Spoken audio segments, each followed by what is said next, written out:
देखो यार, बाप हो तो ऐसा हो वरना ना हो। बेटा काबिल निकले या बेवकूफ, लेकिन उसके करियर की जिम्मेदारी अगर बाप ले ले तो उसे बेस्ट फादर का टैग देना गलत नहीं होगा। और अब की बार बेस्ट फादर का टैग मिला है हमारे रिस्पेक्टेड नितिन गडकरी जी को, जिन्होंने अपने बेटे का ठप बिजनेस ग्रो कराने के लिए ऐसी टेक्निक निकाली जिसका भुगतान अब पूरे देश को करना होगा।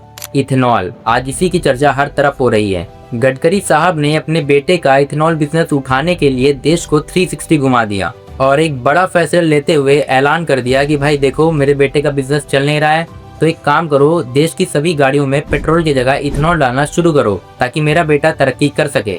और इन्होंने ये ऑप्शन नहीं दिया, ये फैसला आम भोली भाली जनता पर थोप दिया।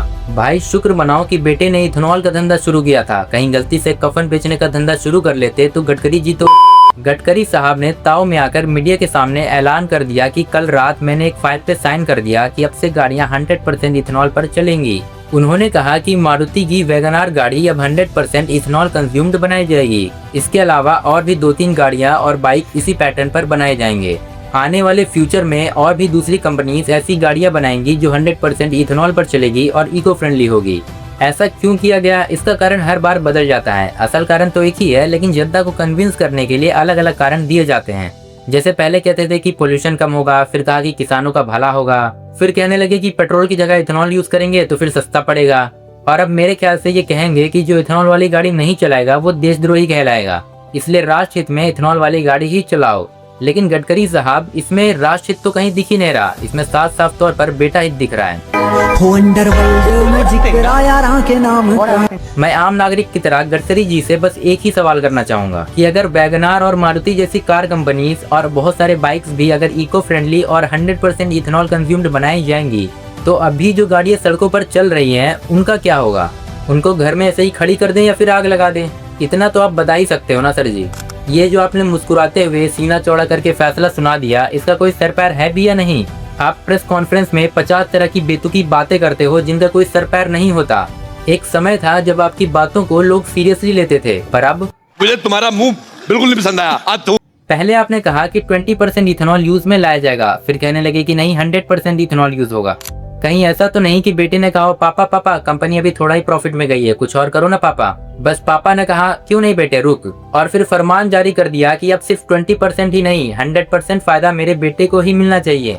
अब तो इंश्योरेंस कंपनी ने भी क्लियर कर दिया कि अगर इथेनॉल की वजह से गाड़ी में कोई भी प्रॉब्लम आती है तो उसकी जिम्मेदारी वो नहीं लेंगे। इंश्योरेंस होते हुए भी आपकी गाड़ी को इंश्योरेंस नहीं मिलेगा। क्या ये क्या बक रहे हो? अब आम मिडिल क्लास आदमी जिसने पाई बचाकर अपने घर के लिए एक कार खरीदी थी, एक बाइक खरीदी थी, उसका क्या होगा?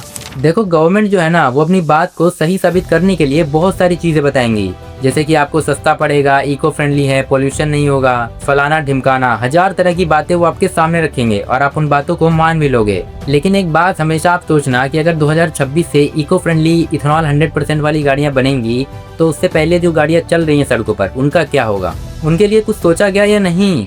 हाँ, गडकरी जी ने कहा था कि इससे गाड़ियों में कोई भी प्रॉब्लम नहीं आएगी, लेकिन आप आए दिन न्यूज में देखते होंगे कि गाड़ी का माइलेज कम हो रहा है, गाड़ी के टैंक में चींटियां लग रही हैं। इसका जवाब कैसे देंगे गडकरी जी? क्या इथेनॉल लाने से पहले सर्वे हुआ था, रिसर्च हुआ था, या फिर किसी को चॉइस दिया गया, लोगों के ओपिनियन लिए गए, इसके फायदे नुकसान पर बात हुई? नहीं, बस बंद कमरे में फैसला ले लिया गया। एक तो भाई मुझे ये बात समझ में नहीं आ रही कि गडकरी साहब आप ये फैसले क्यों ले रहे हो? आप पेट्रोलियम मिनिस्टर भी नहीं हो, लेकिन फिर भी 24 घंटे इथेनॉल पेट्रोल की माला जपते रहते हो, तो हमें समझ नहीं आता कि आपका इरादा क्या है। रिस्पेक्टेड गडकरी जी, लगता है हम आपका नाम ही गलत प्रोनाउंस कर रहे हैं, आपका नाम रिस्पेक्टेड गड़बड़ी जी होना चाहिए था। मैं आ जाऊं क्या अपनी पर? तो बस यही थी वीडियो। आपको इस बारे में क्या लगता है? अपना ओपिनियन आप कमेंट में डालो, और हाँ, वीडियो पसंद आए तो इसको एक लाइक जरूर कर देना।